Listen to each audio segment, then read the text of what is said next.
Laws of expectations. Session prerequisites. Browse to our earlier material on random variables. Know how to calculate the expectation of a random variable. Expectation. Let x be a random variable representing the GPAs of students rounded off to the nearest integer. Expectation of x is given by summation over I xi multiplied by probability of x equal to xi equals 1 multiplied by 0.05 plus 2 multiplied by 0.25 plus 3 multiplied by 0.5 plus 4 multiplied by 0.2, giving us 1.5. The expected value is a good proxy for the average of x. Unlike a probability, it can take any real value. It need not coincide with the true value of x. In preparation, please have the spreadsheet open on your computer and follow along. Maximum benefit guaranteed.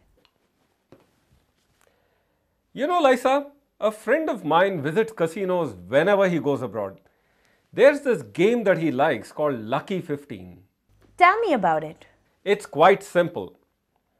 You know, the dealer rolls a die, and if it is a 2 or a 3, he makes $5. And it's a 4 or a 5, he makes $9. But he really strikes it big when it's 1 or a 6. He gets $15.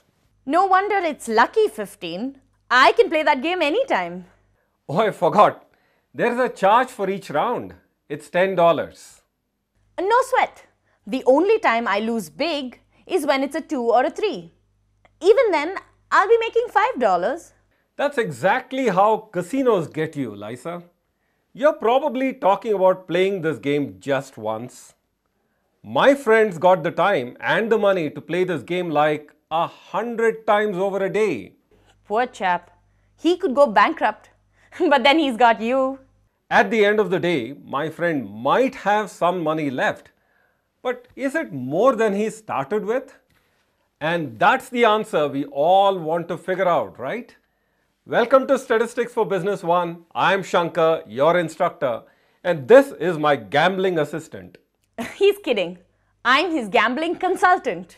Speaking of consulting, I'll begin by stating a disclaimer. I'm no financial advisor, so don't take what we do here as gambling directions. There are a ton of books on the subject, and I'm sure you know where to look. In this segment, we'll examine variation in a random variable. Why else would we call something a variable, huh?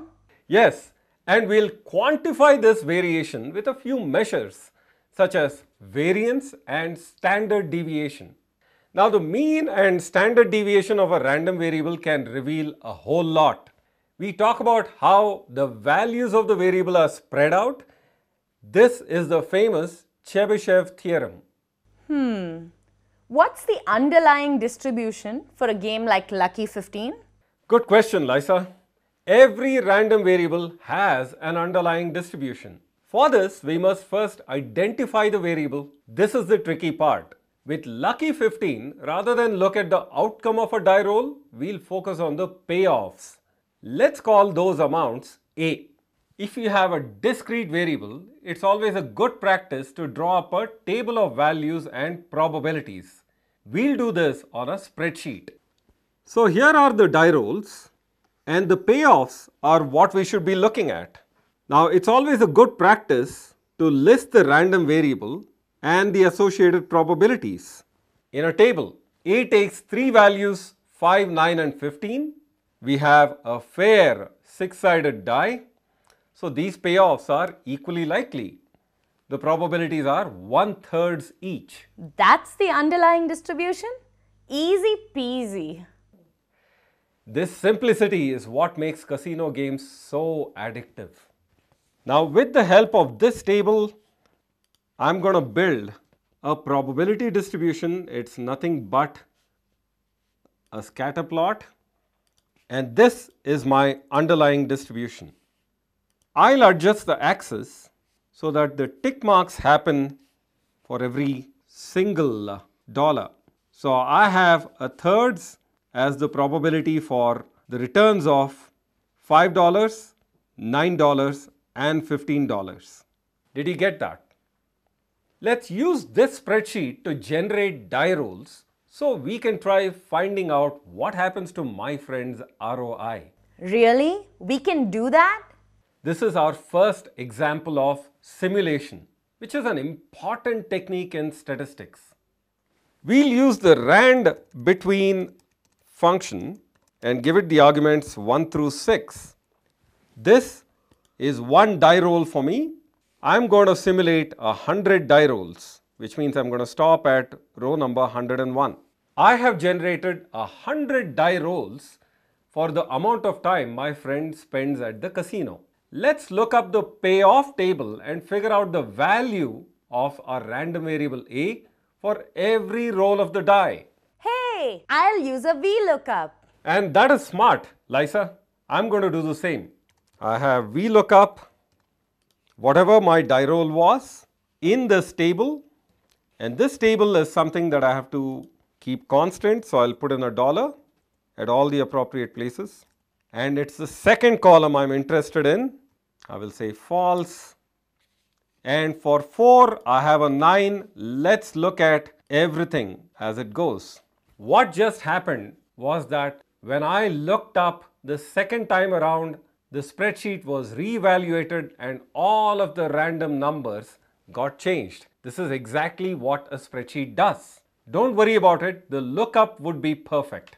We can easily see there is a variation in the amounts that are paid off. Now, Lisa, do we know something about the average amount on one die roll? What a ridiculous expectation. Absolutely. Let's calculate it for our random variable A. I have my expectation as 5 times a third plus 9 times a third plus 15 times a third, which is nothing but sum product of 5, 9 and 15 thirds. And I get $9.67. The expectation, if you remember, is the summation sigma p equal to A times A, where little a ranges over the values of our variable 5, 9 and 15. This gives mu sub A, which is a symbol for expectation, as $9.67, that is. Your friend's losing money in each and every round? Probabilistically, my friend might get lucky with a few 1s or 6s, but over the long term, Lady Luck begins calling the shots. We model 100 die rolls with variables A1, A2 and so on till A100. Wow, wait a minute. That's complicated. It's quite simple actually. Each variable is just a copy of A. And my friend's total payoff at the end of the day is given by the sum A1 plus A2 plus so on till A100. My friend might expect to be left with around $967 after 100 die rolls.